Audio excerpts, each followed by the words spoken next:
buenos días para todos, bienvenidos a esta jornada de la madrugada rural. Esta es nuestra versión 99, liderada por el programa de medicina veterinaria para este mes. El día de hoy nos acompaña una persona quien nos va a tratar el tema el nuevo tiempo para la extensión universitaria. Queremos darle la bienvenida al doctor Harold Ospina Patiño, zootecnista de la Universidad Nacional de Palmira, con maestría y doctorado en Brasil, en la Universidad Federal do Rio Grande del Sur, en nutrición de rumiantes. También tiene un postdoctorado en la Universidad de Canadá, en la Universidad de Guelph. Actualmente es el jefe del Departamento de Zootecnia en la Universidad do Rio Grande del Sur. Ha sido docente en programas de graduación y postgradual. Doctor Harold, bienvenido. Este es su público. Muchísimas gracias. Muchas gracias. Buenos días a todos. Inicialmente me gustaría agradecer por la invitación y decirles que para mí es un placer poder venir a Colombia y compartir un poco de lo que hacemos en investigación, en docencia y en extensión en Brasil. Y la idea es hoy intentar discutir un poco con ustedes la visión que se tiene para la extensión para los próximos 50 años, los desafíos que nosotros tenemos por delante en todas las disciplinas que cubren la área agropecuaria. Y como fue dicho anteriormente, sería muy interesante que pudiéramos hacer más que una presentación, un debate. Yo creo que este tipo de áreas merecen más debates que presentaciones. Son complexas, son áreas que tienen muchas variables a ser discutidas. De cualquier forma, yo presentaba esta semana, ¿cuándo fue? Ayer, ¿no? Ayer. Para los alumnos, la preocupación que tenemos con los desafíos para los próximos 50 años. 9 billones de personas en un planeta que tiene cada vez menos gente en el campo, más gente en las ciudades, dietas convergentes, con un consumo acelerado de carne y leche en algunos países que aumentaron la renta. Y nuestros recursos naturales son finitos. Este es tal vez el mayor desafío que tenemos como técnicos, es buscar alternativas para poder cumplir estas metas sin que se nos muera el planeta. Eso realmente ahí hay muchos trabajos que tenemos que pensarlos. Y principalmente viendo este gráfico, cómo nuestro planeta se urbanizando. Tenemos cada vez menos gente en el campo. En Brasil, a partir de 1987, la población rural es menor que la población urbana. Y eso es una tendencia mundial. Y realmente tenemos que pensar en eso. Nosotros tenemos un serio problema de sucesión familiar. Los jóvenes no se quieren quedar en el campo a seguir las actividades de los padres, porque el campo no les ofrece ningún atractivo. Y en eso en Brasil es un problema gravísimo hoy en el sur y en algunas regiones de Brasil, y hay gente específicamente pensando en alternativas para fixar los jóvenes en el campo, con tecnologías, con infraestructura, que no busquen en la ciudad lo que se puede hacer en el campo. Eso es un desafío interesante. Realmente, si nosotros pensamos en esta matemática de aumentar toda esta cantidad de gente y la cantidad de carne y leche que necesitamos, es prioritario pensar de que necesitamos aumentar entre 50 y 60% la eficiencia de producción. No se hace mágica. No hay cómo salvar esta brecha sin pensar en tecnologías y sin pensar en transferencia de tecnología en algunas regiones. Es imposible. Entonces, creo que ahí hay mucho para pensar. Y Paralelamente con este gran desafío ha aparecido esto que se denomina, entre comillas, la agropecuaria moderna, que yo particularmente creo que no tiene nada de moderna. Es una tecnología, una agropecuaria basada en insumos, en alto uso de capital, en monocultivos. Eso no tiene nada de moderno. Para lo que el planeta está precisando, lo que nosotros tenemos que darle al planeta, por el contrario, me parece que es una visión errada de lo que necesitaríamos para los próximos 50 años. Y eso me llamó mucho la atención la propuesta de esta universidad porque la misión y los valores están muy alineados con esta nueva visión que se quiere para los sistemas de producción agropecuarios. No es una visión estrictamente productivista. Y realmente, resumiendo esto es lo que tenemos que pensar. Nosotros dentro de las universidades, no todas, algunas universidades, pasamos a discutir con los alumnos realmente si este modelo productivista es el que el planeta está precisando. Ahora es bueno criticar, pero cuando usted critica un modelo de eso, usted tiene que proponer alternativas también. Tiene que ser proactivo también porque no es solamente criticar el modelo que ya existe. Y estos son modelos que aumentan mucho la renta en los países. Yo no puedo ir a Brasil a decir, no, saquemos la soya. La soya coloca mucho dinero en el Producto Interno Bruto de Brasil, pero hay que buscar alternativas que los productores puedan de alguna forma agregar renta sin tener que pensar en hacer monocultivos. De eso se trata y yo creo que este modelo es insustentable. Yo no voy a entrar en cada uno de esos detalles, pero hay investigaciones, muchas, mostrando de que realmente este modelo es insustentable.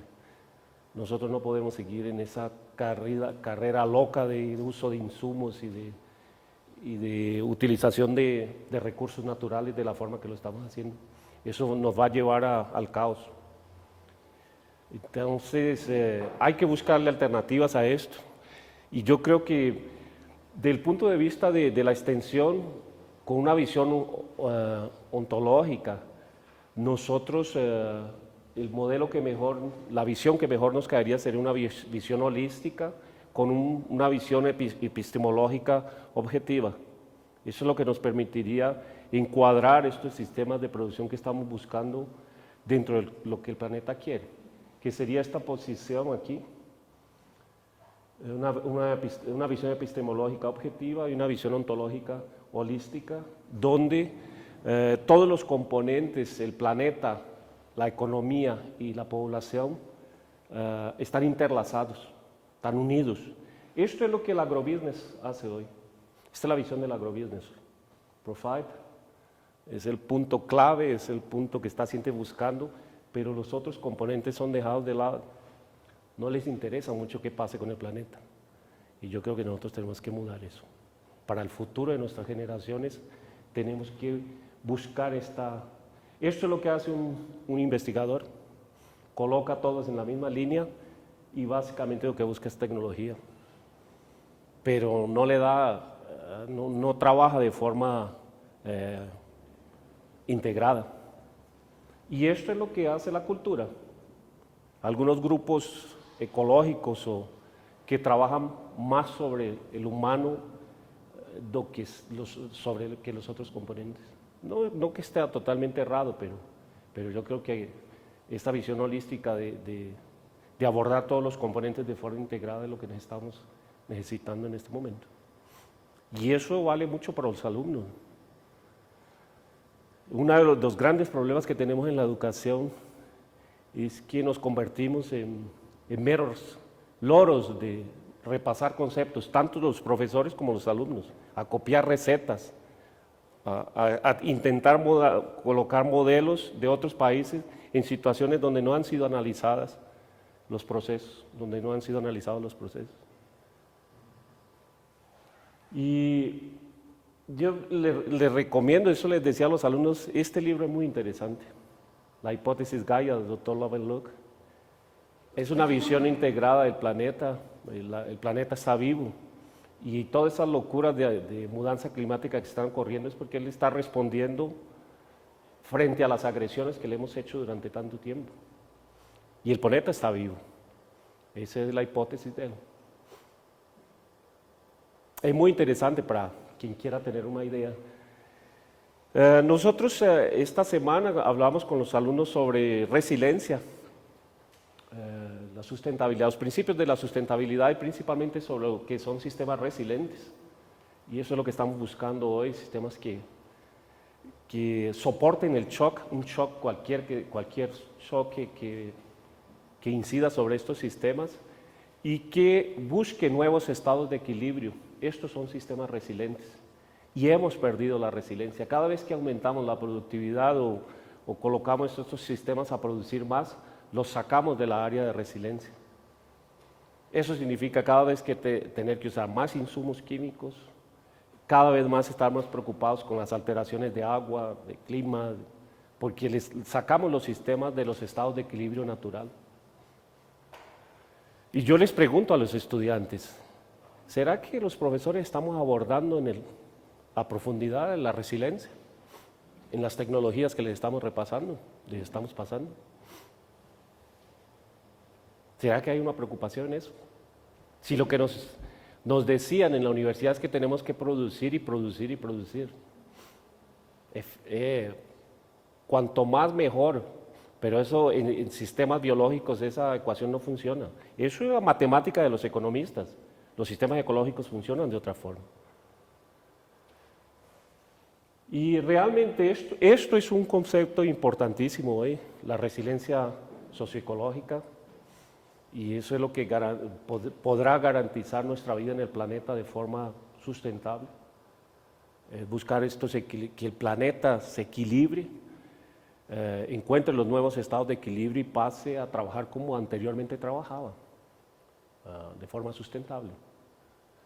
Para poder hacer esto, y esto yo no voy a tener tiempo de explicar, pero eso era lo que les decía a los alumnos, nosotros tenemos que mudar la visión.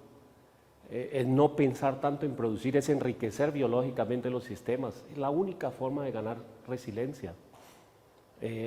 Ecología funcional, enriquecimiento, biodiversidad, trabajar con sistemas resilientes. Vías de regla, estos sistemas son más económicos porque utilizan menos insumos, menos venenos, menos herbicidas, porque el sistema se equilibra, llega a un equilibrio.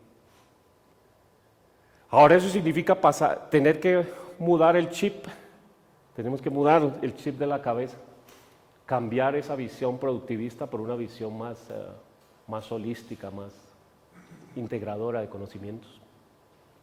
Y realmente cuando pensamos en resiliencia tenemos que pensar en soberanía alimentaria, en soberanía energética y en soberanía tecnológica. Esto es muy válido para agricultura familiar. Nosotros no nos podemos poner a vender tecnologías en agricultura familiar, tecnologías convencionales. Matamos los productores, los pequeños, los sacamos de la resiliencia. La agricultura familiar, si ustedes la analizan, es el sistema más resiliente que existe. Solo que la academia no sabe hablar con los agricultores. No aprendimos a bajarnos del pedestal.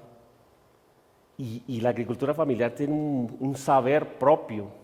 Los agricultores familiares tienen saber propio, que vía de regla están buscando la resiliencia. Si yo les digo, ¿ustedes ven pasivos ambientales en agricultores pequeños? Nunca, poquísimo. Es un reciclador nato. ¿Ustedes ven monoculturas, monocultivos? Son polifuncionales, utilizan todo con una eficiencia enorme. La academia no ha sabido hablar con ellos en ese sentido, en aprovechar esa ¿cómo se diría? Esa expertise que ellos tienen para alcanzar la resiliencia. Y la verdad lo que estamos pensando esto en toda la universidad, yo estoy haciendo este preámbulo porque esto nos conduce a lo que la extensión tendrá que pensar en el futuro. Multifuncionalidad, fibra, energía, alimentos, salud, para esa población que solo come Coca-Cola y McDonald's, con serísimos problemas cardiovasculares, diabetes tipo B. Nosotros vamos a ser los responsables para generar alimentos más saludables para esa gente. Pero esto tendremos que hacerlo con sistemas multifuncionales, que funcionen, utilicen y generen productos multifuncionales.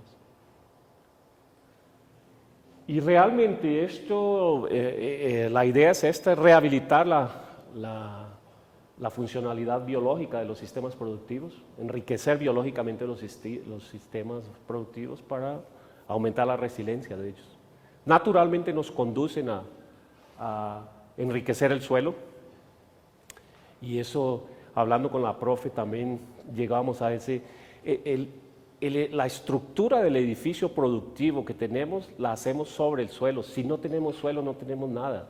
Ese debe ser el primer punto de cualquier evaluación o cualquier viaje sobre producción de los próximos años, es hacer suelo, hacer y mantener la calidad del suelo. Y realmente esto, el suelo nos devuelve, el suelo es maravilloso. Cualquier alteración que usted le haga para bien, el suelo responde mejorando la salud de las plantas, mejorando la salud de los animales. Y ahí hay muchas cosas que yo les digo por experiencia propia. Cuando me gradué en zootecnia aquí, nosotros recibíamos contenidos, unos muy lejos de los otros, totalmente desintegrados. Eso es prohibitivo hoy. Tenemos que integrar suelo, planta, animal, clima. Estos son áreas que están estrechamente ligadas. Tenemos que aprender a entender cómo funciona, cómo se relacionan estos componentes de los agroecosistemas. Y realmente en la evaluación final, yo presenté para los alumnos algunos datos que CIPAF, una ONG de aquí de Colombia, ha hecho con algunos productores, con menos, utilizaron indicadores biológicos, demostrando que con el enriquecimiento de estos ecosistemas se disminuyó mucho la producción de garrapatas y de otros parásitos, y eso significó tener que utilizar menos insumos químicos dentro de la producción. Entonces, esto es lo que están buscando, eso es lo que nosotros queríamos que ustedes como futuros formadores de opinión y como líderes dentro de la sociedad mirasen de forma holística la producción. Pero una cosa es la siguiente: si usted no integra conocimiento, usted no va a poder hacer nada. Nos piden hoy, todo el mundo nos está pidiendo en la universidad, necesitamos innovadores. La única persona que tiene capacidad de innovar es aquella persona que conoce el proceso de tal forma que puede intervenir en cualquier momento del proceso. Piensen en eso, los estudiantes, porque esos son los futuros líderes que necesitamos. Los innovadores del futuro necesitan trabajar más sobre tecnología de procesos que sobre tecnología de insumos. No piensen que la bioquímica es que no saben a dónde la van a utilizar, o que la matemática. Es con esos conocimientos básicos que podemos construir ciencia e innovación. Y realmente llegamos a este tipo de situaciones donde los productores tienen propuestas. Esto aquí es un sistema de cultivo en círculos, simulando la energía del sol. Son fluxos energéticos concéntricos. Y eso es una propuesta de algunos grupos ecológicos en Brasil.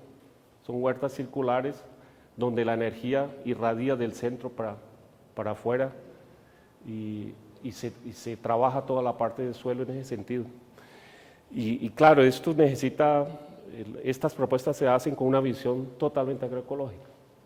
No es química pura de suelos, ni es producción vegetal pura, no, es una visión integradora, una visión mucho más holística. Lo que en esencia necesitamos para los próximos 50 años es descarbonizar nuestro sistema de producción. Es urgentísimo eso. ¿Ustedes saben de dónde vienen los herbicidas? Los estudiantes, ¿saben de dónde vienen los herbicidas? ¿Cuál es la materia prima de un herbicida?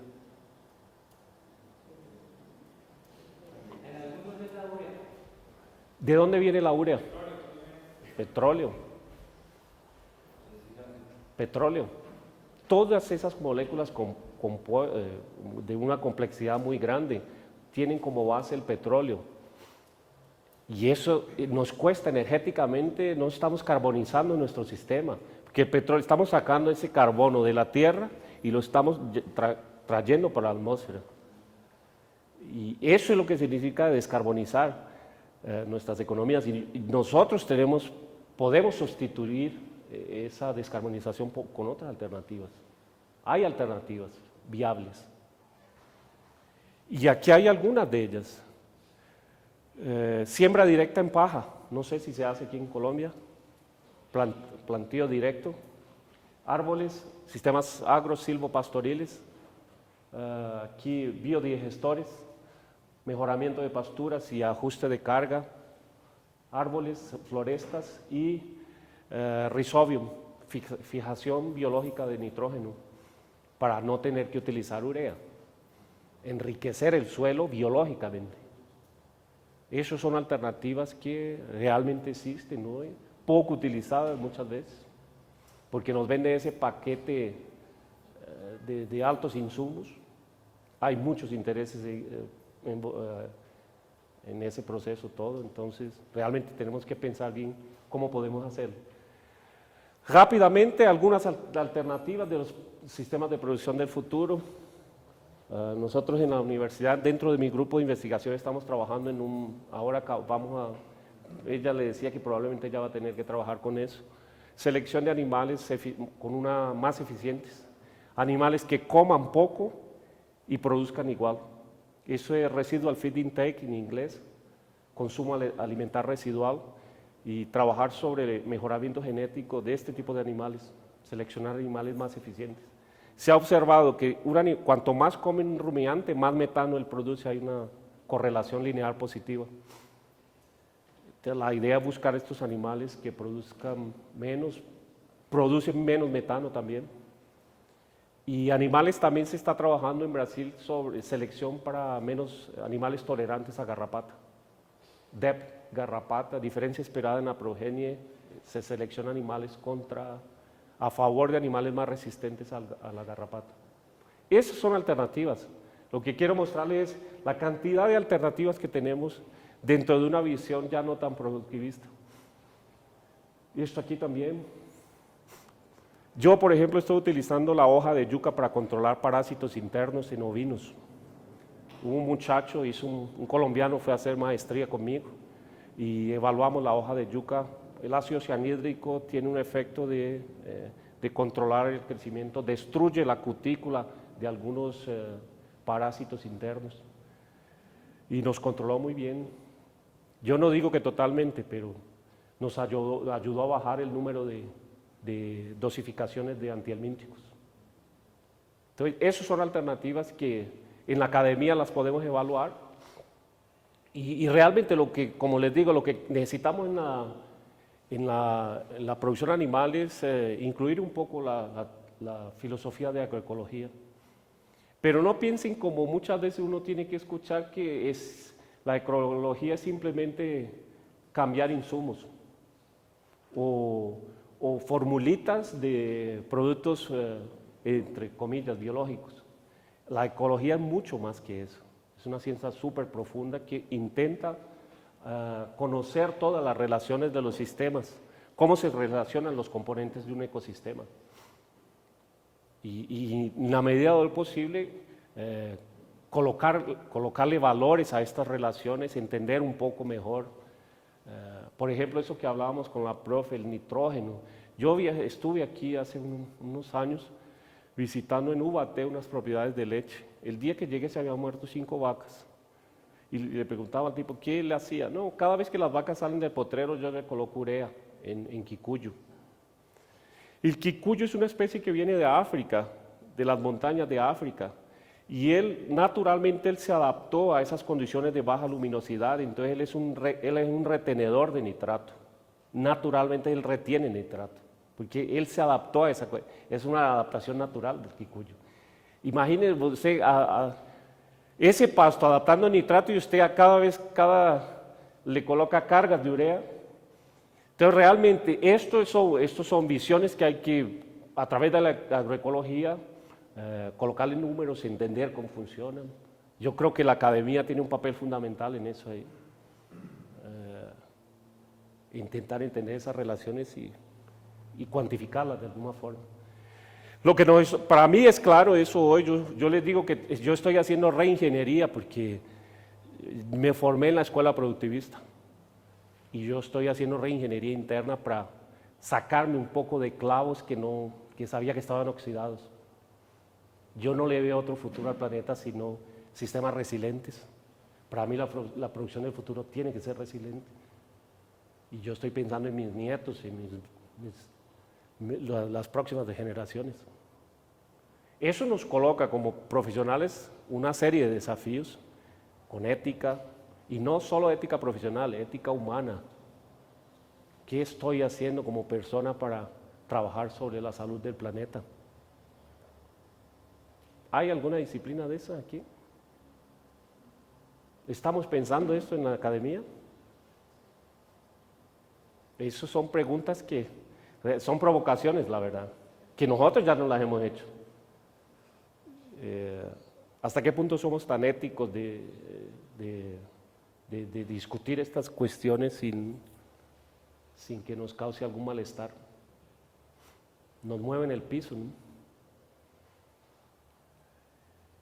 Normalmente lo que se ha observado en los últimos 50 años es que las universidades se han dedicado mucho a trabajar sobre tecnología de insumos.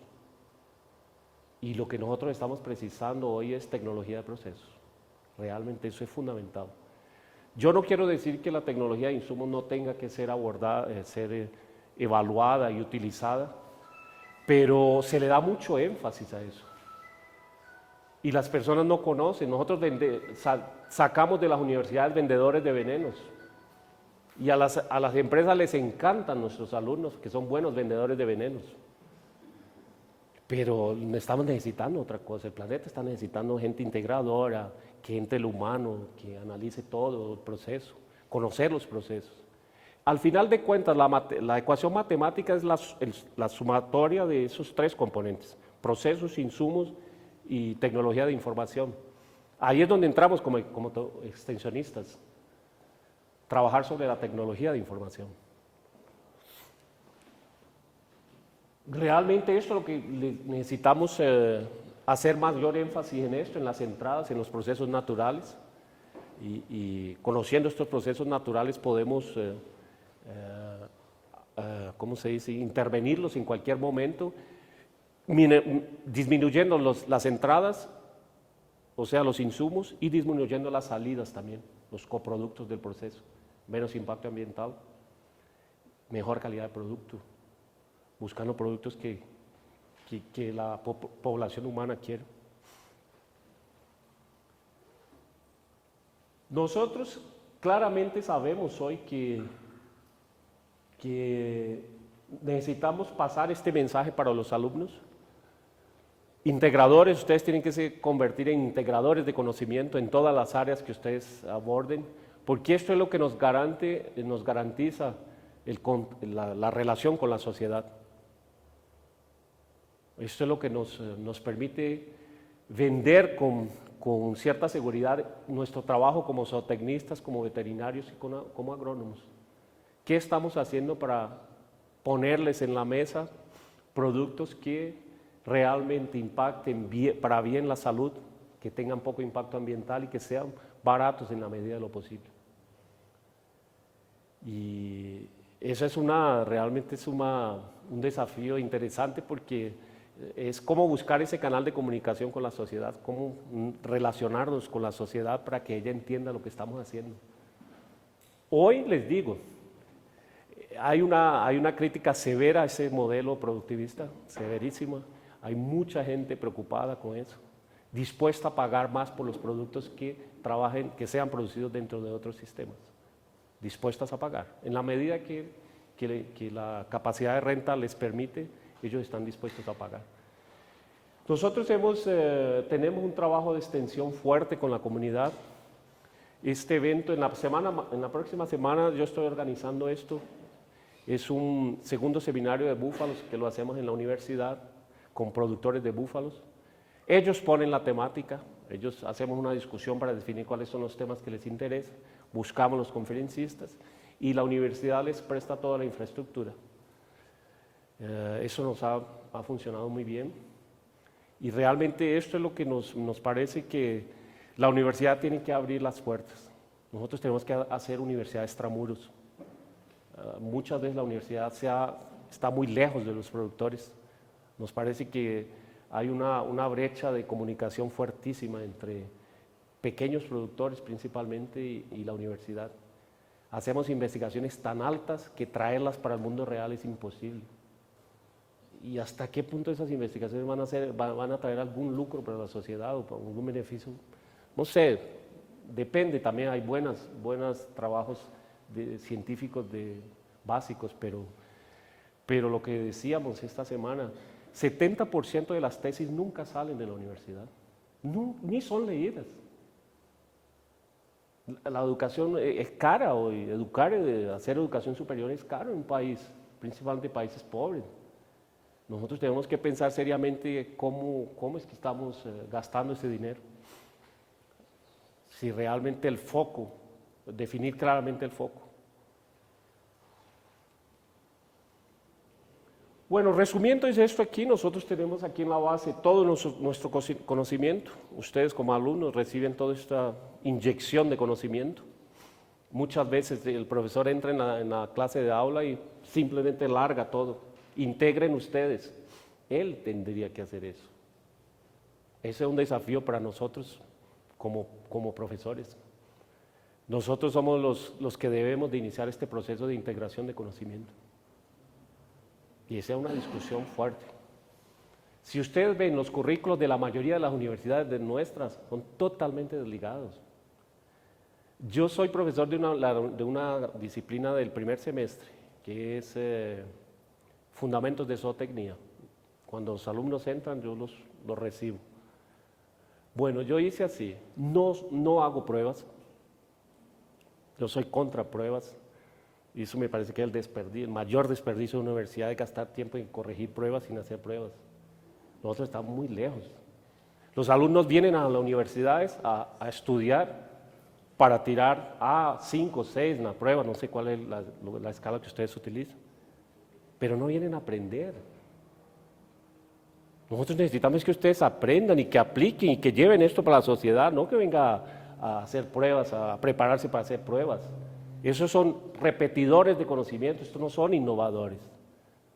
Las pruebas están contra cualquier proceso de educación innovadora y eso tiene que ser repensado. Hay otras formas de evaluar, hay otras formas mucho más enriquecedoras tanto para el profesor como para los alumnos. En esa disciplina, y yo les digo, yo no hago pruebas porque yo quiero que ustedes se vuelvan zootecnistas desde el primer semestre. Salimos una aula teórica, 2 salidas prácticas. Los coloco en contacto directo con los productores para que entiendan cómo es que funciona el sistema de producción, cuáles son las demandas, qué es lo que los productores están necesitando.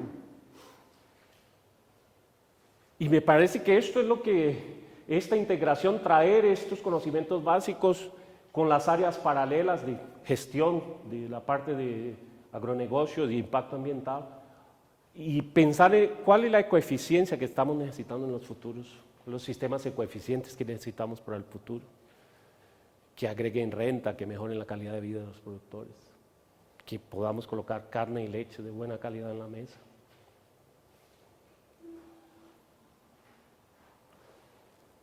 O este tipo de animal con que yo trabajo, eso es lo que te va a tocar trabajar allá, rumiante.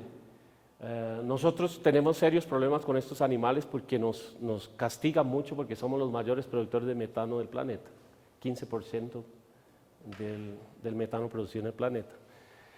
Pero, por ejemplo, nosotros tenemos que pensar en esto aquí.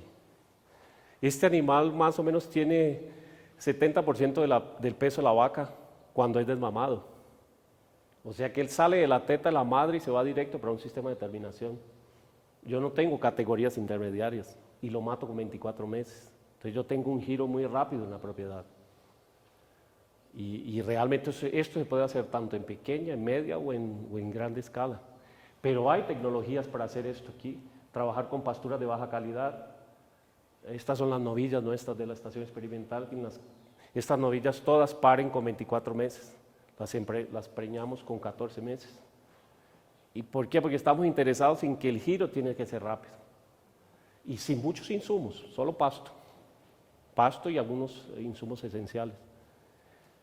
Pero la idea es que trabajemos ese concepto de coeficiencia, de giro rápido en la propiedad. Y por ahí es que va la cosa, yo creo. ¿Cómo andamos de tiempo? Y ahí hablé mucho, ¿no? Estoy viajando. ¿Qué piensan los estudiantes? Es bueno escucharlo a ustedes también. Pero no, cuando quieran intervenir, por favor.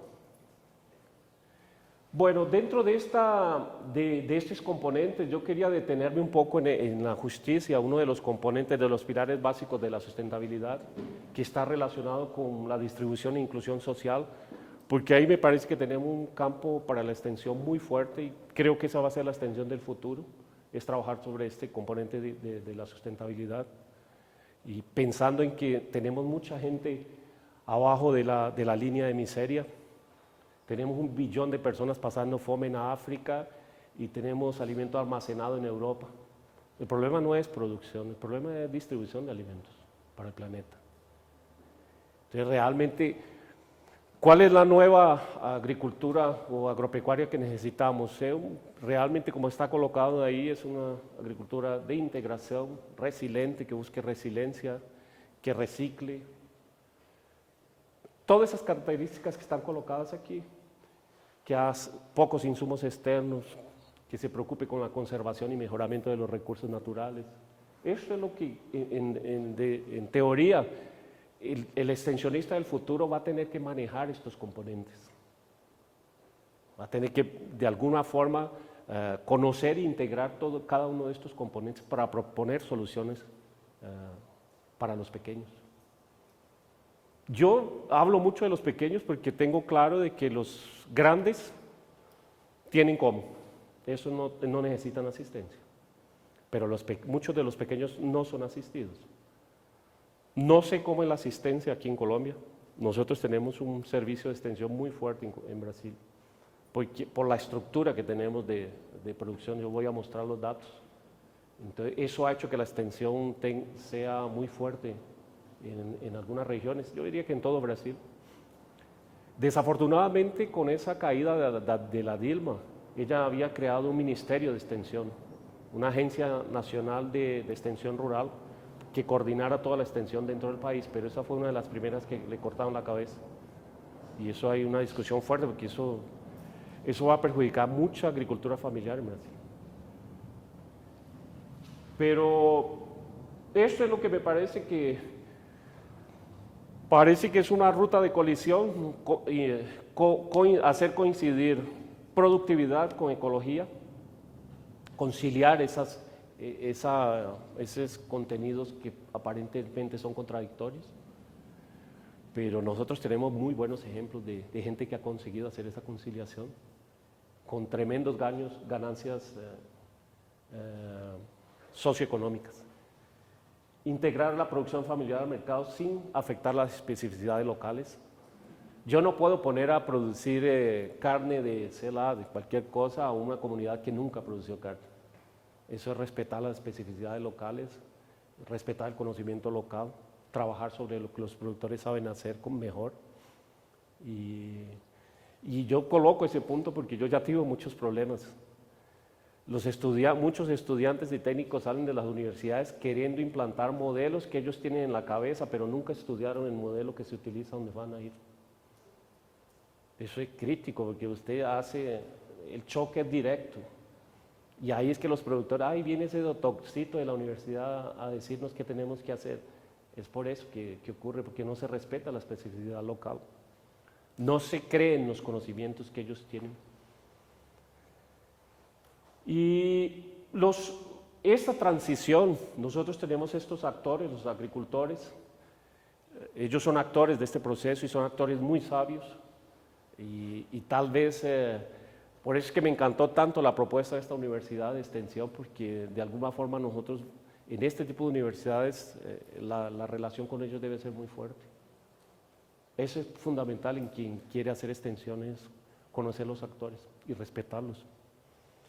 Y dentro de esa propuesta ustedes no tienen, yo no veo dentro de la propuesta nueva de la producción animal un sector más preparado para poder hacer esta transición que la agricultura familiar. Tiene todas las características necesarias para estos nuevos modelos. Incluso en algunas situaciones tiene algo que ayer hablaba en el Congreso de eso, que muchas veces nosotros los colombianos no tenemos, trabajo en asociativismo, trabajar juntos. ¿Te acuerdas que decía eso? La guerrilla ahora con ese proceso de post-conflicto, la guerrilla, una de las características fundamentales de la guerrilla es los actores son agrícolas, son agricultores, por naturaleza, la mayoría. En segundo lugar, son gente que aprendió a trabajar en grupo. Cualquier propuesta de nuevas iniciativas tendrá que trabajar sobre propuestas que trabajen ellos como grupos, que trabajen de forma asociativa, que en vez de utilizar la energía para matar gente, la utilicen para producir en esas estructuras que ellos tenían de trabajo conjunto. Ahí hay mucha cosa para hacer. Nosotros tenemos en Brasil más o menos esto, la población rural, 15% vive en el campo, son 15 millones de personas más o menos. Es un universo. Y Brasil tiene una característica, las grandes concentraciones de gente están aquí, en este litoral, las grandes ciudades, todas las grandes ciudades están aquí, y normalmente lo que ocurre es que los alimentos vienen todas, es un flujo de alimentos del centro para la periferia. Eso más o menos ha direccionado la extensión, y buscando esto aquí, antes de que me olvide esto aquí, la racionalidad de la agricultura familiar, eficacia, eficiencia y efectividad. Ustedes se den cuenta, no existe un modelo más eficiente, más ecoeficiente de que la agricultura familiar, porque trabaja con estos tres componentes casi que naturalmente. Nosotros que decimos que los tienen, ellos lo hacen naturalmente, ni se dan cuenta que son eficientes, más nosotros es que medio lo catalogamos, por lo que vemos que se hace en agricultura familiar.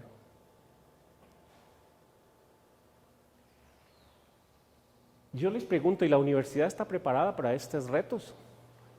Yo les digo, no, y les hago esta provocación, no porque los venga a provocar, no, porque esa es nuestra inquietud. Nosotros ya discutimos eso aquí, y mucha gente es contra, ellos creen más en los otros modelos, pero esto es lo que nos parece. ¿Será que yo soy parte de la universidad? Yo no estoy criticando, yo hago parte del problema. Y me parece que, por lo que yo veo, la universidad todavía no está muy preparada por esto aquí. Esta conciencia sobre impacto no es una realidad que todo el mundo participa de ella.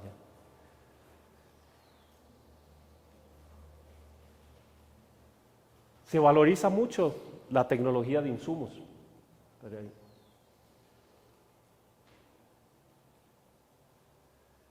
Se estudia poco la ética del punto de vista no profesional, la ética de producción, se estudia poco. Y eso hace que muchos técnicos no tengan ningún inconveniente en llenar de venenos los campos, sin ningún problema ético. Yo no sé si la universidad tiene toda esa energía para mudar esa ética, pero tendría que ser por lo menos discutida. La ética tiene grande parte de tu yo, pero tú puedes estimular eso. Poca percepción en la gestión de sistemas sustentables. Hay algunas universidades que hacen, otras no pasan lejos de eso ahí. Trabajar gestión desde el punto de vista sustentable. Y tenemos muchos profesores que no quieren cambiar el paradigma. continúan con los modelos productivistas. Y eso va a ser, vías de regla son las personas más antiguas de las universidades. Hasta que haya un relevo generacional, eso se va a mantener durante algún tiempo. Pero los profesores jóvenes que han entrado en las universidades están pensando de otra forma la producción. Existe ausencia de masa crítica, principalmente porque hay pocas personas trabajando en la visión holística. Entonces, todavía el grupo de personas es muy, yo les digo, vestidores de camisetas ecológicas, se visten de camisetas ecológicas o de grupo, políticas. Yo creo que eso dentro de la universidad nosotros tenemos que evitarlo. Yo al menos lo evito como profesional. Yo no he visto camisetas ecológicas. Trabajo con ecología, trabajo dentro de visiones ecológicas, pero no me alío a ningún grupo A, B o C o D, ni político, ni paso eso en aula, ¿no? Esto es una realidad. La agroecología es mucho más que recetas sin agroquímicos o cambio de insumos, es mucho más. Necesita hacer ¿cómo se diría? Una integración, un conocimiento mayor del proceso. Nosotros estamos pasando por esto aquí. Brasil es un país estrictamente exportador. La matriz económica depende mucho de las exportaciones de carne, de leche, de etanol, de azúcar. Es primer exportador en 4 o 5 productos. Imaginen, y nosotros como universidad llegar a proponer un cambio de la estructura. No es fácil. Es un desafío realmente grande en Brasil romper este paradigma de la productividad.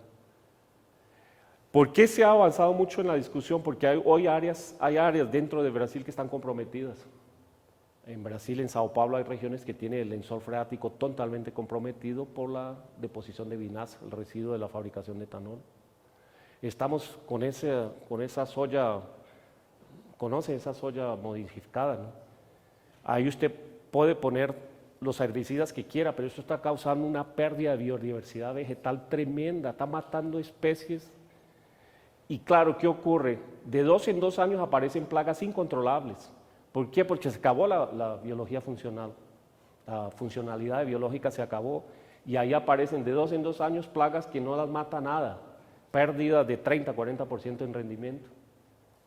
Eso es un tiro en OP, en Brasil se dice así, es un tiro que estoy me dando en el pie, pensando que estoy ganando más, pero los problemas van a aparecer después. La naturaleza te responde, para mal o para bien, la naturaleza es muy sabia. Ella te responde de otras formas. Esto es un problema hoy, los paper dependentes, los profesores que solo, los modelos brasileños fueron creados en base al modelo americano. Nosotros tuvimos una alianza para el progreso, mucho dinero de los posgrados se creó a partir de dinero americano y se trajo esta lógica americana en la investigación, la paper dependencia. Hoy te evalúan por el número de trabajos que publicas en revistas 1A y la extensión es poco valorizada. Lo que se quieren es investigadores, es el foco de los... Y esto realmente hay personas que publican trabajos y lo colocan ya en Nature, en las revistas de alto impacto, pero eso para nosotros, la sociedad no se aprovecha de nada de eso. Y es un investigador top line. No sé, eso tiene que ser evaluado. ¿Hasta qué punto? O se evalúa en el mismo grado la extensión. Se coloca en la misma balanza la extensión. Porque si no es una comparación totalmente injusta. Yo, por ejemplo, hoy yo progreso más como investigador que como extensionista. Hago extensión porque me nace, me gusta, pero yo progreso más en mi carrera como investigador, como publicador, que como extensionista. Mayor simplicidad, yo creo que eso tenemos que enseñarles y nosotros tenemos que aprender mucho, comunicarse con los campesinos. No sabemos mucho, la universidad no nos prepara mucho para eso. Y eso tal vez sea el problema que hemos tenido de canal de comunicación con ellos. No sé si me hago entender, pero no nos comunicamos tan fácil como... Nos cuesta bajarnos del pedestal de la academia. Y eso significa ser un poco más sencillo, ¿no? La agricultura familiar en Brasil es una forma de producción donde predomina la mano de obra familiar. Ese concepto mudó mucho porque durante mucho tiempo se pensó en agricultura familiar solamente en función del tamaño de la área. Hace unos 6 años se reevaluó ese concepto y se pasó a pensar en agricultura familiar en función del sistema productivo. Si utiliza o no mano de obra, si todo el proceso de producción es hecho con mano de obra familiar.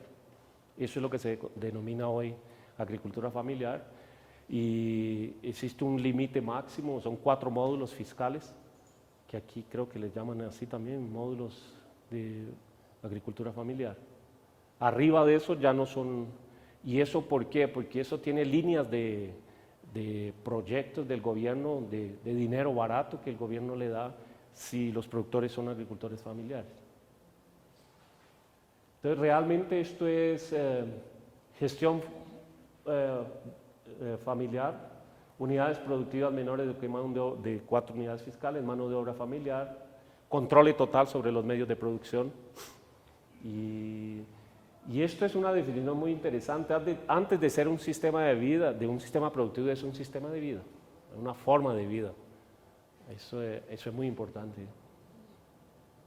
Y hay gente que defiende mucho esa visión. Yo creo que tiene toda la razón. Nosotros tenemos esto aquí, estos son los datos de Brasil. 84%, 85% prácticamente de los establecimientos en Brasil son agricultura familiar. Grandes productores son 15.6 y la área total es 24.3 y para los grandes productores 76. ¿Qué les llama la atención de eso? Alta concentración de área. Son sistemas totalmente concentrados, hay poquitos con mucha área. Y realmente eso es preocupante de alguna forma, pero colocando esto en los datos, 38% del Producto Interno Bruto agrícola, quien lo genera es la agricultura familiar. Tiene un peso importante, Por eso les digo, la agricultura familiar no puede salir de la matriz económica porque ella tiene un peso importantísimo dentro de la economía brasileña. Mi nombre es Miguel Pisa, soy ingeniero agrónomo y trabajo en extensión, pero quería hacerle una pregunta. ¿Esta agricultura familiar allá en el Brasil también tiene problemas con el relevo generacional? Tiene. Es un mal de toda Latinoamérica, Sí. ¿cierto? ¿Qué han hecho al respecto?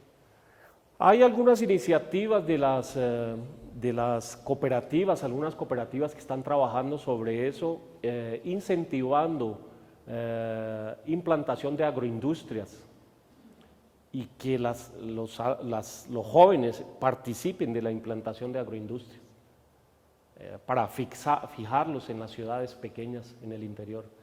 El presidente Lula hizo una jugada política muy interesante también en el primer mandato de él. Él creó una serie de universidades regionales, entonces sacó las grandes universidades federales de los grandes centros y regionalizó la universidad, entonces creó institutos federales en ciudades muy pequeñas en el centro del país, en la periferia del país, y eso trajo un crecimiento enorme socioeconómico. Ciudades que eran totalmente muertas pasaron a tener economía, flujo de personas, los alumnos que antes iban para las ciudades a estudiar, ahora estudian en el campo y se quedan y están creando agroindustrias. Y eso me parece que fue una jugada muy buena. La critican porque eso significa que es un gasto enorme, son estructuras federales, el gobierno paga los salarios de los profesores, crea toda la infraestructura de los edificios y todo, pero yo te diría que eso es lo que en los últimos 10 años se ha visto un crecimiento enorme por eso, la posibilidad de de educar a estos alumnos dentro de las condiciones de producción en que ellos viven naturalmente. Pero en términos de estadísticas, ¿se ha reducido? Se ha reducido. No, yo no tengo esa estadística todavía, no conozco, pero lo que es en la región donde yo vivo, que es el sur de Brasil, es una región colonizada por alemanes e italianos, y las cooperativas son muy fuertes. Y hace poco invitamos a un presidente de una cooperativa y él mostraba datos que realmente ellos ya consiguieron parar la sangría, parar el flujo de personas, de los jóvenes, porque están trabajando sobre esas iniciativas. Es irles entregando el poder lentamente. Hay comunidades que no tienen internet, no tienen nada. Un joven como ellos hoy, si no tiene eso, hay que, de alguna forma, la ciudad y las ciudades tienen que crecer socioeconómicamente para poderlos fijar en esos lugares. No sé si te respondí, pero es lo que... Entonces, nosotros, si ustedes ven estos datos aquí, esto es lo que nos deja tranquilos que nuestro modelo no está tan errado. Más de 70% de todos los productos que se colocan en la mesa de los brasileros vienen de agricultura familiar. Yuca, frijoles, el brasilero come frijol todos los días. Mis hijas comen frijol todos los días. Frijol caraota. Y realmente estos sectores producen casi grande parte de la comida que se produce en Brasil, que se consume en Brasil. En términos de alimentos de origen animal, leche, pollos y cerdos, grande parte es producida en agricultura familiar. Entonces, sería una locura algún gobernante se olvidar de la agricultura familiar. Sería terriblemente perjudicial para el país. Y realmente lo que se hace hoy existe un trabajo fuertísimo en términos de extensión rural, dinamizando la extensión rural. Lo que hace es, yo tengo contactos con los técnicos de la extensión rural, ellos ven las tecnologías que yo he desarrollado, me invitan y hacemos trabajos conjuntos con productores. Entonces, esa es mi visión, es generar conocimiento, apoyarse en la estructura de extensión y transferir, utilizar ese canal, esa capilaridad que tiene la extensión para colocar esto en la comunidad. Claro, dentro de esta visión, hoy lo que se trabaja, la extensión rural está trabajando mucho con el modelo agroecológico de producción, pocos insumos, porque ahí reside una de las fortalezas de la agricultura familiar, poder colocar productos baratos a costos competitivos y productos de calidad, que la comunidad tenga seguridad de que estos productos no le van a traer ningún problema de salud. Hoy hay, por ejemplo, mi familia no compramos productos en supermercados, vamos a los mercados, existen mercaditos en las ciudades donde los productores llevan los productos, ellos son los comercializadores, no tienen intermediarios, y eso es muy interesante porque es una forma de agregar renta sin mover mucho las estructuras del sistema de producción. ¿Me regala un poquito de agua? Bueno, no sé, yo estoy hablando mucho, pero no los escuché todavía. Los alumnos, entonces, ¿qué les parece? Perdón, yo quería hacer un aporte de la importancia que usted resaltó con respecto al suelo, porque es que el suelo es prácticamente el sistema que sostiene toda la producción agrícola y la pecuaria, ¿cierto? Y si no conocemos el suelo, no lo podemos manejar adecuadamente. Entonces, realmente es muy importante tener en cuenta ese factor, y así la agroecología, como también estoy de acuerdo con usted en que estamos incipientes en ese manejo de la agroecología, pero también es importante tener en cuenta la necesidad de la producción de alimentos, y a veces nos bajamos a trabajar orgánicamente y uno ve que la calidad se baja, pero es que no sabemos tampoco manejar adecuadamente los fertilizantes, ¿sí? Y cuando hablamos de abonamiento, pues estamos hablando de abonos orgánicos, pero es que estamos dependiendo de los estiércoles de todos los animales para poder hacer eso y que generalmente el estiércol, o mejor, la cuestión de la agroecología es que los procesos o el problema que tenemos con el medio ambiente es que los procesos orgánicos van más lentos que los procesos agroindustrializados o la industria prácticamente, y cuando tenemos que recuperar el suelo nos demoramos 200 a 300 años y lo dañamos en 2 o 3 meses en un cultivo mal manejado. Bueno. No, yo te digo, mi visión es que los sistemas resilientes del futuro no pueden pensar en altas producciones.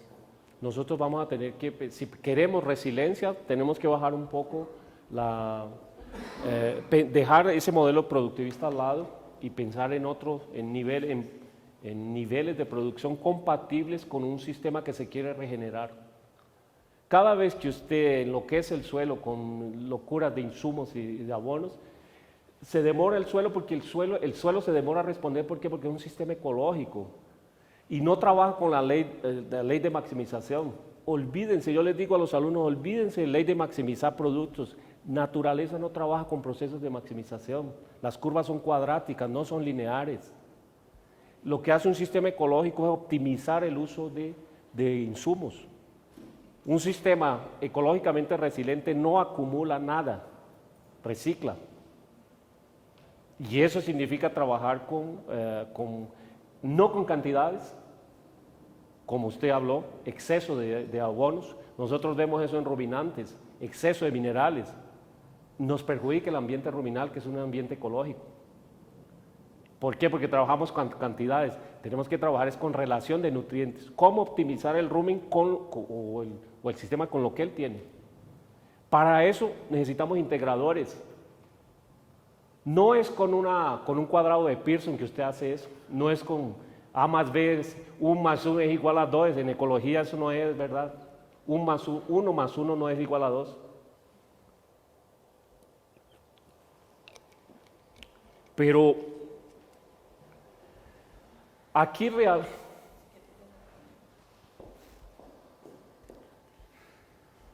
Buenos días, mi nombre es Constanza García, soy coordinadora de extensión del programa de Ingeniería Civil.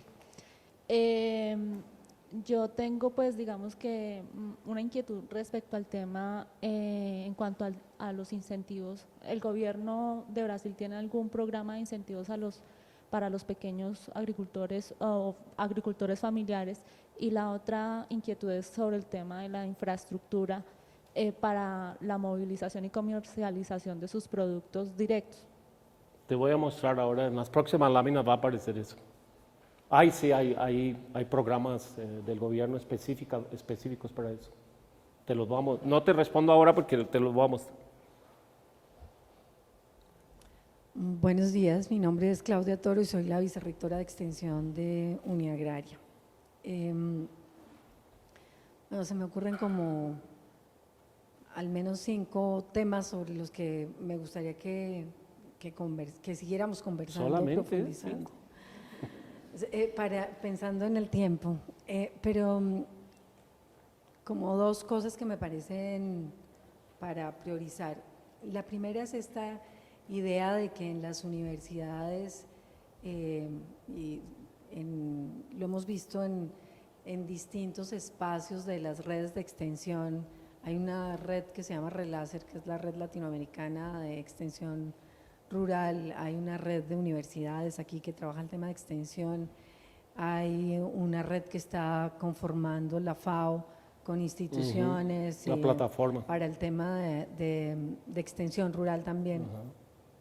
Y todos llegan a la misma conclusión que usted ha planteado en términos de que la extensión es un poco como la hermanita pobre en la universidad.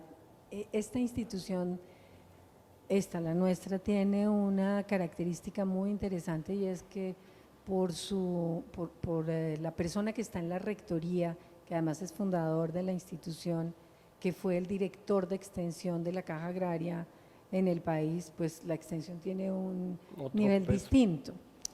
Eso ha permitido que por lo menos en teoría se esté planteando un mismo escenario y un ejercicio de articulación o de integración, como usted lo llama en términos de investigación, extensión. Aquí se le ha llamado empaquetamiento de la investigación y la extensión.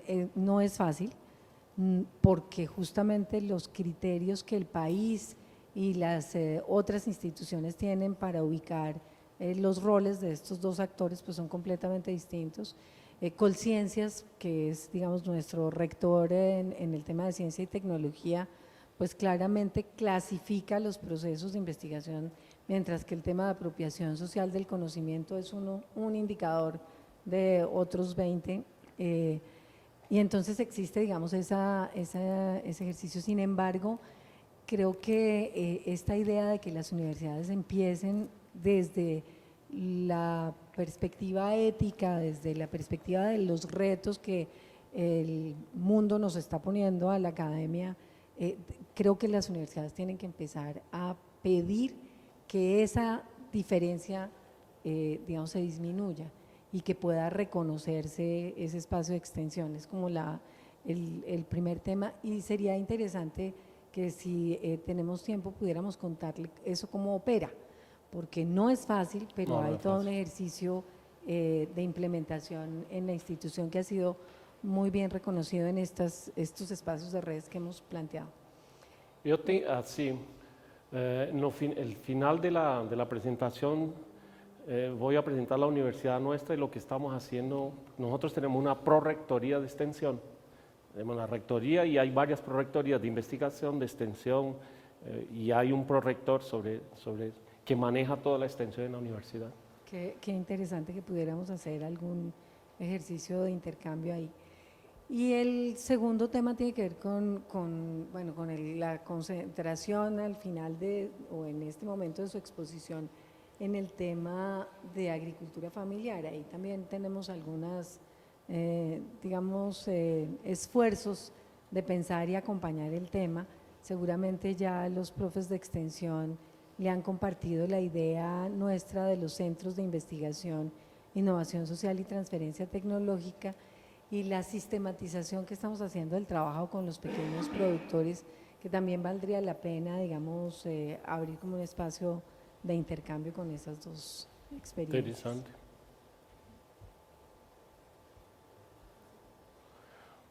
Bueno, entonces yo creo que voy a tocar un poco de las preguntas, por eso no les respondo ahora, porque creo que ahí van a aparecer algunas de las inquietudes que ustedes levantaron. Buenas, mi nombre es Víctor Manuel Gómez Ramírez, docente del programa de Ingeniería Mecatrónica, coordinador de extensión para el programa. Yo tengo una pregunta para hacerle. O sea, es claro que definitivamente la simplificación de la realidad, de una realidad, digamos, ambiental de realidad de la producción no se puede hacer a través de no se puede simplificar a través de un modelo. O sea, un modelo simplifica demasiado la realidad concreta, ¿cierto? En esta simplificación se pierde información crítica que impacta directamente sobre lo que pasa en ese entorno. Las universidades generalmente se vuelven muy teóricas en ese sentido, muy digamos, al tablero, y no tanto a la realidad como tal. Hay un aspecto que yo siempre he escuchado hablar desde que empecé mis estudios de pregrado, y es que obviamente falta integración entre los diferentes cursos para poder tener una mejor comprensión del fenómeno como tal. Sin embargo, durante todos estos años sigue el mismo discurso y no es fácil implementarlo en la práctica, ¿cierto? Que los planes de estudio tengan realmente esa integración entre los cursos para poder comprender la realidad como tal y no aislada a través de diferentes modelos en cada curso. Quisiera saber, pues, ustedes allá en su programa y de acuerdo a lo que usted piensa de cómo se debería enseñar, qué estrategias realmente podrían llevar a orientar a tener algo concreto y dejar el discurso de tantos años. No, yo te digo así, eso es una preocupación, yo te diría, en todo el mundo y más aquí en América Latina, eso es un problema serísimo que se está discutiendo en varios niveles, en altos y en bajos niveles. Nosotros, nuestro curso inició en 2012, el de zootecnia, es un curso nuevo, y estamos intentando hacer esa integración. La universidad nuestra, como es una universidad tan grande, nosotros tenemos contacto con varios sectores, por ejemplo, los estudiantes nuestros hacen anatomía en la veterinaria, fisiología en la veterinaria, hacen biofísica con los médicos, porque nosotros no, la universidad no puede contratar profesores solo para el curso, entonces aprovecha lo que tiene y eso nos ha, así yo te digo, académicamente nos ha permitido integrarnos, pero dentro de los currículos a veces eso no se ve. No se ve esa integración de conocimiento, es simplemente se armó la red, pero la red funciona para dar clase, pero no existe esa preocupación que tendría que permear una red de estas, que tendría que ser el conocimiento y la visión que se tiene del mundo productivo. Nosotros, dentro de la facultad tenemos una disciplina de último semestre, que es los alumnos antes de graduarse tienen que hacer una disciplina que es de las más difíciles allá, que es planeamiento agronómico integrado y planeamiento integrado en zootecnia. Somos 17 profesores de varias áreas. Visitamos productores y dividimos en grupos los alumnos y cada grupo de alumnos toma una propiedad y la visita en loco y tiene que hacer una radiografía total de la propiedad, todo, punta a punta, analizarla y proponer alternativas. Ellos tienen que presentar un relatorio final para la comunidad, para la institución y después para el productor. Entonces, y la verdad, la idea nuestra es que en esa disciplina se haga un poco de integración. Ellos tomen todos esos conocimientos que aprendieron en la universidad y los utilicen para analizar analizar sistemas productivos y proponer soluciones. Sería lo que yo te podría decir que nosotros estamos utilizando en términos de integración. Yo soy muy crítico de la forma como nosotros tenemos estructurados los currículos. Me parece que América Latina está yendo en un camino errado. Son currículos desvinculados. Y nosotros lo que necesitamos hoy es educación con foco para solucionar problemas. Yo vi una propuesta muy interesante de una universidad de Amazonas que trabaja con núcleos de, por ejemplo, ellos van a trabajar sobre silaje, van a trabajar qué silo. Ahí llaman un bioquímico, llaman a alguien de suelos, de pastos, y entonces abordan el problema punta a punta con la teoría y la práctica relacionadas. El problema que yo tengo, por ejemplo, yo soy profesor de nutrición animal. Cuando voy a dar mis clases y les pregunto por bioquímica, ninguém se acuerda de nada. Aprendieron bioquímica solo para decir que pasaron en la disciplina. ¿Por qué? Porque eso está desvinculado. Si yo traigo a estos alumnos y aprendemos bioquímica ruminal con la teoría y ellos ven a dónde se aplica, probablemente eso sea mucho más productivo. Ahí podemos pensar en esos sistemas de integración. Claro, son modelos mucho más complejos, educativos, mucho más complejos. Manejar estos modelos no es tan fácil, porque eso significa, es muy fácil eso de ir colocando contenidos, disciplinas una enlazada con la otra, pero esos otros necesitan estructuras académicas mejor pensadas. No sé si te respondí. Y realmente la dinámica de la extensión, hay varios sectores donde se trabaja. Yo defiendo enormemente e incentivo a mis alumnos a trabajar en extensión. Nosotros tenemos, el gobierno nos da bolsas de extensión y bolsas de investigación. Son bolsas de 400 reales más o menos, 100 a 150 dólares por mes. El estudiante tiene que trabajar 20 horas por semana conmigo en los grupos de investigación o en los grupos de extensión. Y eso ha permitido que se forme gente con ganas de trabajar en extensión. Los incentivamos a que trabajen en extensión, porque si no, realmente eso ha sido un problema con la extensión, que poca gente se dedica a hacer extensión. Y hay muchas áreas donde se puede trabajar esto aquí. Hay varias con la comunidad, con los productores, con construcciones. Hay varios sectores donde realmente la extensión puede ayudar.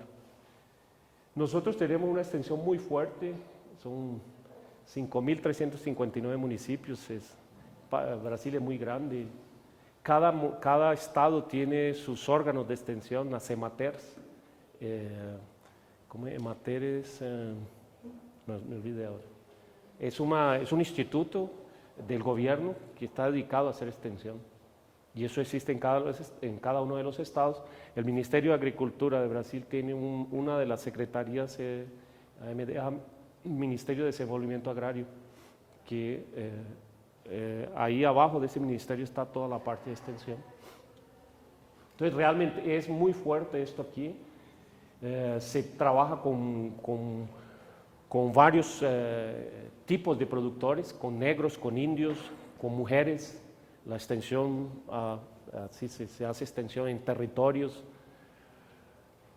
Y estos son las EMATERs, estas son las entidades estaduales de cada estado, porque nosotros tenemos un sistema federal, entonces cada estado es autónomo y ahí se crean los institutos estaduales que hacen la extensión. La universidad tiene un contacto muy fuerte con ellos, entonces en la parte rural cada vez que queremos hacer alguna capilaridad o transferir alguna tecnología, siempre pensamos en ellos, que ellos son los que trabajan directamente a campo, nos hacen ese contacto mucho más fácil. Y realmente aquí esto es es el modelo de extensión que se trabaja en Brasil, universidad, Embrapa, un centro o centros de investigación, quien conecta con el gobierno es la extensión, hace esa conexión con la universidad también y hace esta transferencia de tecnología. Hay varios ejes sociales, ejes productivos. Aquí te voy a presentar lo que el gobierno hace hoy en varios de esos sectores. Infraestructura, salud. Entonces, la extensión se trabaja, claro, yo trabajo más en la parte rural, pero hay extensión en varios sectores de la sociedad brasilera. Educación, energía, ambiental. Esto realmente es muy interesante porque muchos de los alumnos que se gradúan en nuestras universidades hacen concursos para trabajar con EMATER y se tornan extensionistas contratados por el gobierno. Entonces realmente aquí esta es más o menos la estructura municipal, federal, estadual y ahí ustedes tienen ahí algunos desafíos de eso. La migración, eso que hablábamos aquí, aquecimiento de la economía local, es traer industrias para enriquecer económicamente los municipios, darle vida a la sociedad. Hay varios ejes donde se trabaja esto aquí.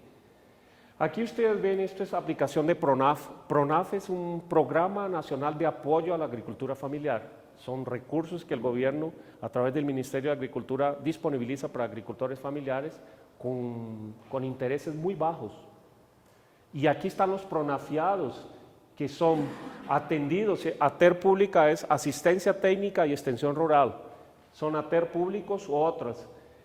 80% de los pronafiados reciben algún tipo de beneficio de asistencia. Nosotros tenemos eso aquí, programa de adquisición de alimentos. ¿Qué hace el gobierno? Creó un programa para alimentar los niños en las escuelas. Los municipios tienen la obligación de dar el desayuno y el almuerzo para los niños que van a las escuelas y el gobierno da recursos para eso a los municipios. Entonces se creó una ley que estas escuelas tienen que utilizar los productos producidos en la agricultura familiar. Entonces el gobierno obliga a que crea canales de comunicación, ahí los agricultores se hacen un cadastro del Ministerio de Agricultura. ¿Y qué hace el gobierno? Coloca precios buenos para ellos. Ellos no tienen que salir a vender esto, a pelear con los grandes vendedores de productos. Son productos diferenciados, entra en en una relación económica diferente.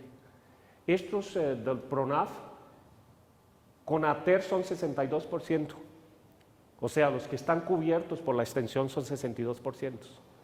Y aquí tenemos este Programa Nacional de Alimentación Escolar también, que es muy similar a este aquí, adquisición de alimentos. También son programas de Estado, son políticas de Estado para beneficiar la agricultura familiar, para enriquecer económicamente la agricultura familiar. Bueno, este aquí ya había hablado, más este dato claramente muestra cómo el crecimiento, el valor de la producción por hectárea de la agricultura familiar que recibe asistencia técnica, los ATER, estos que están agricultura familiar y esto es agricultura no familiar. Y se hizo este análisis, cómo esto ha venido creciendo, la agregación de valor en los productos que se comercializan. Creció mucho esto, porque eso fue, creo que fue Lula que implementó esto, y en los últimos 10 años esto ha dado un crecimiento enorme. Antes nosotros visitábamos ciudades que eran unos morideros, no había nada, era, de noche no había ni quien tomara cerveza por la noche, porque no había dinero circulando en los sistemas. Y después de que se pasó a trabajar con esto, son ciudades que han crecido hoy, tienen infraestructura, ciudades limpias, no se ve gente en la calle sin mendigos. Entonces realmente aquí esto ha permitido el crecimiento de la sociedad rural principalmente. Y yo lo que quiero dejar bien claro es que aquí el modelo que se está trabajando es un modelo agroecológico, con agricultura familiar, un modelo agroecológico, el foco es ese y creo que no, ojalá no lo cambien, porque me parece que está en el camino correcto de trabajo.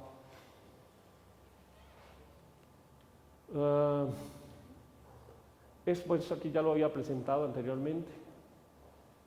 Y son todas cifras, estos son cifras del Ministerio de Agricultura que realmente refuerzan el trabajo fuerte que se viene haciendo en extensión, lo que significa la contratación de 12,000 extensionistas. Eso fue en los últimos años, el gobierno, ¿cómo se dice?, empleó o dio empleo para 12,000 extensionistas. Y esto es lo que ha dinamizado este sector. Creo que esto aquí son muchos datos, pero el foco hoy es inclusión social. Claramente es una política de Estado, es enriquecer estas sociedades y sacar mucha gente abajo de la línea de la pobreza.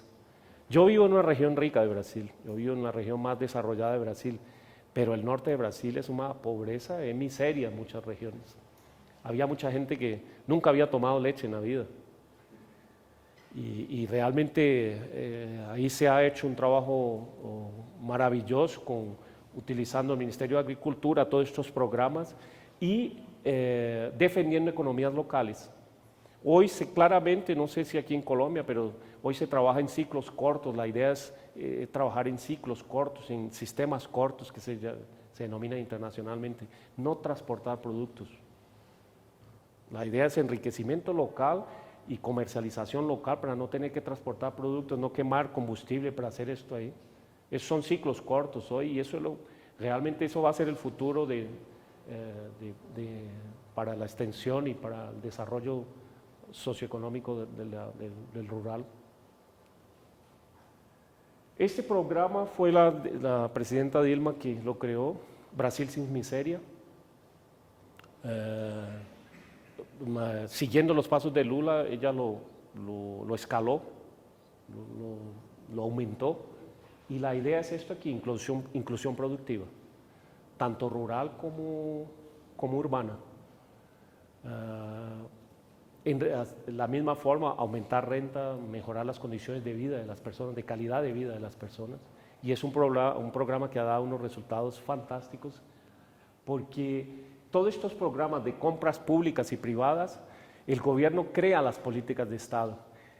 Vean, yo les digo que esto es importante porque el pequeño productor sabe producir, él no tiene labia política, ni sabe hacer mucho, no son buenos negociantes, pero el Estado les da este apoyo, les crea los mercados institucionales.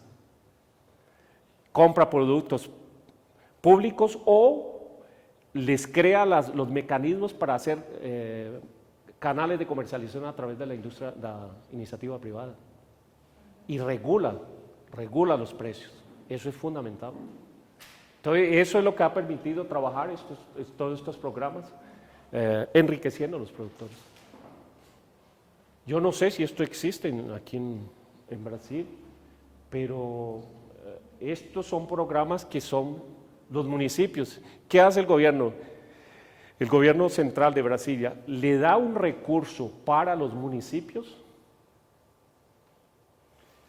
le da un recurso a los municipios y los municipios tienen que hacer toda esta jugada de compra de alimentos. Claro, eso se ha prestado para robos enormes, corrupción. Si ustedes se quejan que aquí hay corrupción, en Brasil hay 100 veces más corrupción. Pero en esencia es un programa muy bien pensado, que si funcionase bien sería maravilloso para todo el mundo.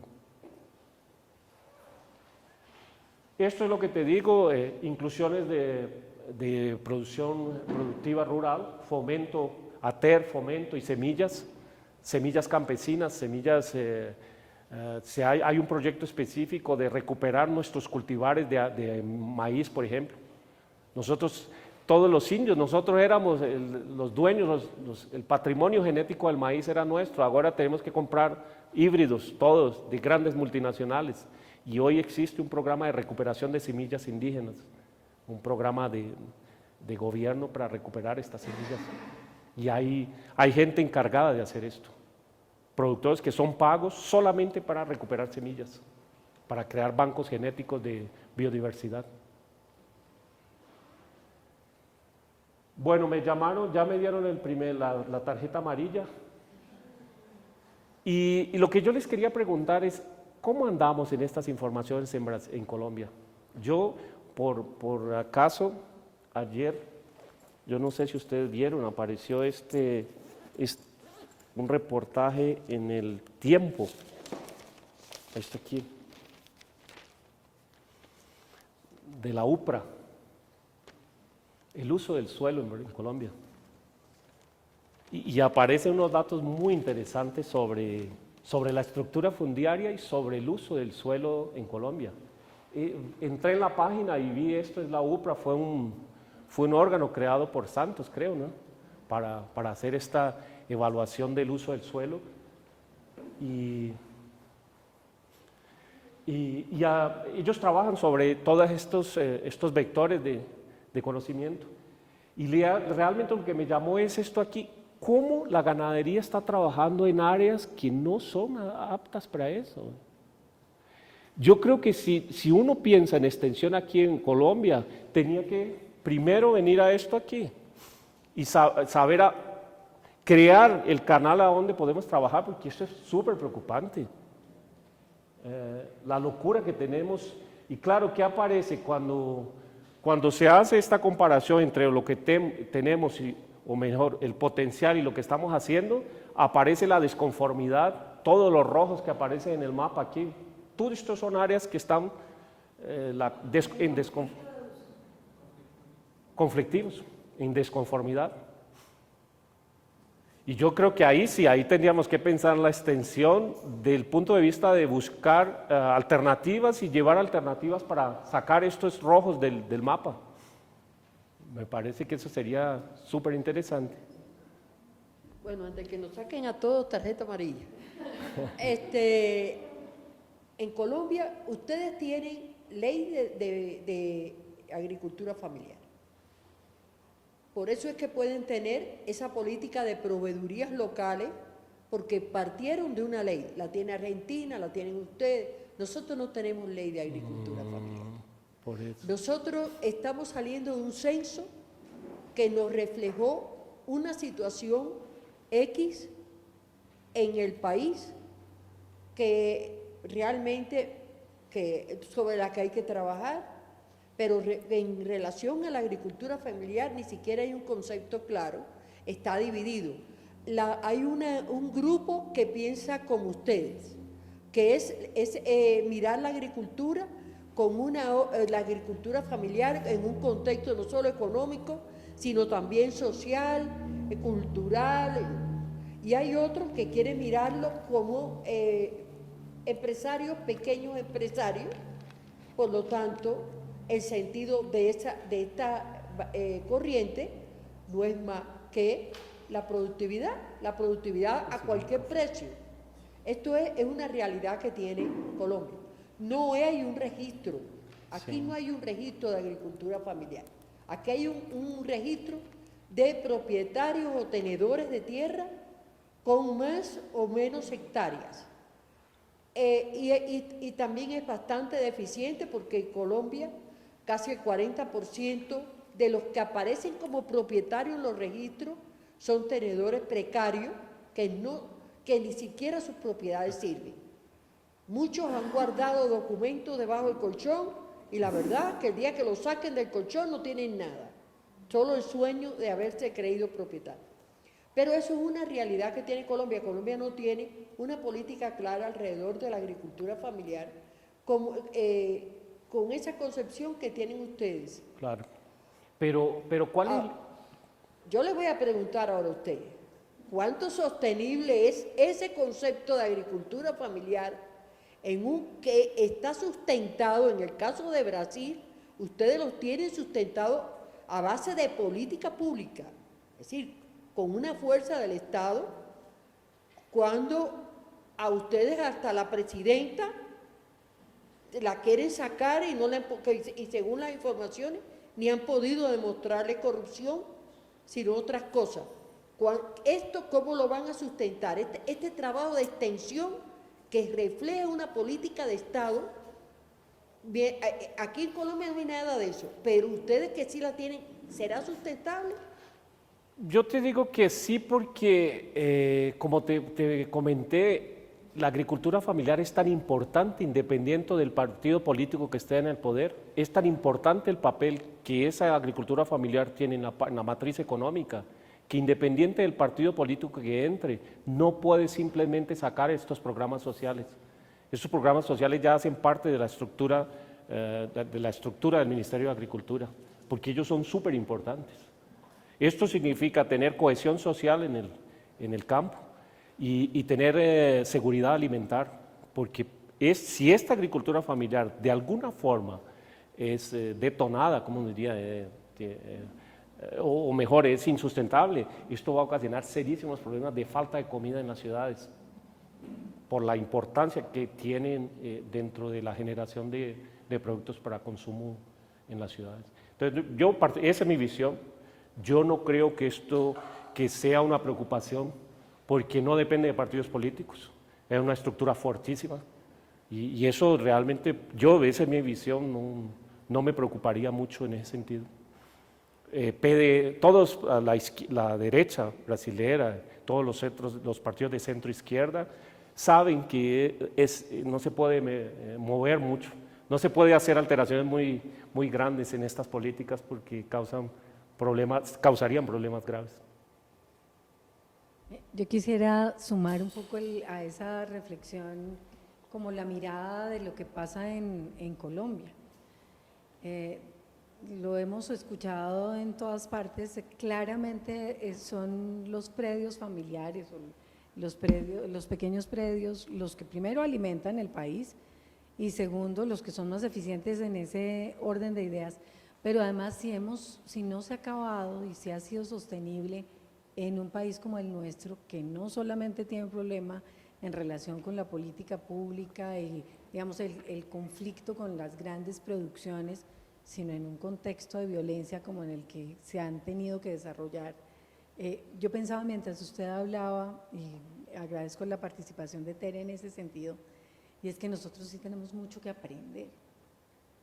Es que nosotros trabajamos, por ejemplo, en una zona del país que es el Ariari, donde fue la frontera de la zona de distensión cuando la guerrilla tuvo, ese pueblo en el que nosotros trabajamos se ha reconstruido 4 veces, lo han tumbado y vuelve y se levanta. Y ahí tenemos una serie de organizaciones, de organizaciones asociativas, digamos, valga la redundancia, es decir, de asociaciones que llevan 20, 30 años y que han sobrevivido, el que el pueblo se cayó y el que estuvieron en el borde, digamos, en el contexto de violencia, quizás de los más fuertes que tuvo el país. Y siguen produciendo y siguen asociados, y eso tenemos que, mejor dicho… Es resiliencia de él. Claro, absoluta. Entonces, es resiliencia personal, es resiliencia comunitaria, es resiliencia, digamos, ecológicamente hablando, integral. Y ya hay que aprender de qué es lo que hay ahí Claro. que permitió que estos procesos continuaran.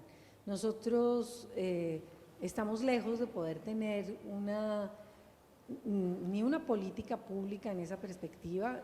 Los diálogos de paz, el censo agropecuario, el pacto agrario generado por los paros agrarios que hubo hace algunos años, generaron una propuesta de lo que el país ha venido llamando una reforma agraria estructural e integral, que aún con esta organización, este organismo es nuevo, aún con las nuevas agencias y con estos nuevos organismos, está lejos de tener una política pública organizada y sustentada y con esa claridad que ustedes están planteando, o que plantea el país en relación con los pequeños productores. Hoy los proyectos más importantes están concentrados, por un lado, en posibilitar la internacionalización de la tierra y en generar la figura de las zonas rurales de desarrollo que están sustentadas sobre monocultivos. Entonces estamos en una dirección bastante yo diferente. complementando eso, en este estudio apareció una información que es preocupante. Hasta entre 2060 Colombia exportaba alimentos. No me acuerdo hasta dónde más era, o exportaba un poco de alimentos, excedentes. Hoy está importando. Ocurrió alguna cosa en la matriz productiva. 30% de lo que consume el país. No, eso es mucho. Y un país que gasta grande parte del presupuesto en guerra, alguno va a tener que pagar la cuenta de ese desequilibrio. Bueno, yo no sé, hay mucha cosa para hablar, pero no sé cómo andamos de tiempo. ¿Qué tanto me da más de tiempo? Pues, doctor Harold, sabemos que tenemos mucho de donde compartir experiencias. Desafortunadamente, pues el tiempo en ese momento no nos lo permite. Bueno. Sin embargo, mil gracias, más que un merecido aplauso, por favor, para nuestro conferencista.